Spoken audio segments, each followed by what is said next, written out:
México reaccionó frente al expansionismo norteamericano de la única manera que podía hacerlo en la primera mitad del siglo XIX. Tenemos que recordar que cuando se logra la independencia, México tiene un territorio de más de 4 millones de kilómetros cuadrados, esto es más del doble de lo que es el territorio mexicano actual, con una población de alrededor de 6,5 millones de mexicanos, esto es menos que lo que tiene la Ciudad de México el día de hoy. Esto quiere decir que nuestro territorio estaba muy poco poblado.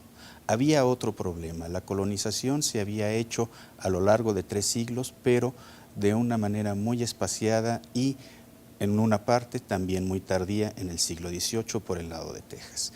Entonces el territorio mexicano estaba poco ocupado, estaba subaprovechado, no había suficientes actividades económicas para poder aprovechar bien ese territorio y además era sumamente difícil incorporarlo al territorio nacional como parte de un todo. Por otra parte, los norteamericanos en la primera mitad del siglo XIX estaban construyendo su nación y entonces su proyecto expansionista no estaba tan bien delimitado como lo podemos ver el día de hoy o lo podemos ver desde el siglo XX. De alguna manera entonces ni existía una precaución enorme frente a ellos y por otra parte no se tenían los elementos suficientes para responder a ese expansionismo. Las respuestas, ¿cuáles fueron? Por una parte, impulsar un proceso colonizador como lo hicieron distintos países de América en ese momento para poder ocupar sus territorios. En el caso mexicano, la migración que pudo ser conseguida con mayor facilidad fue de colonos norteamericanos, precisamente.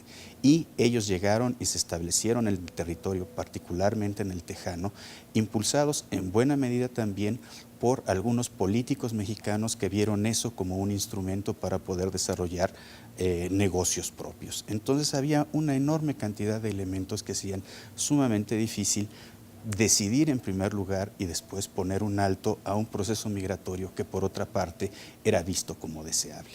Lo que vino después, pues bueno, fue una serie de desencuentros, fue una serie de problemas en el proceso de integración nacional que no permitieron dar una respuesta coherente y sobre todo adecuada frente a los esfuerzos ya no solo de migración, sino de apropiación del territorio por parte de los norteamericanos.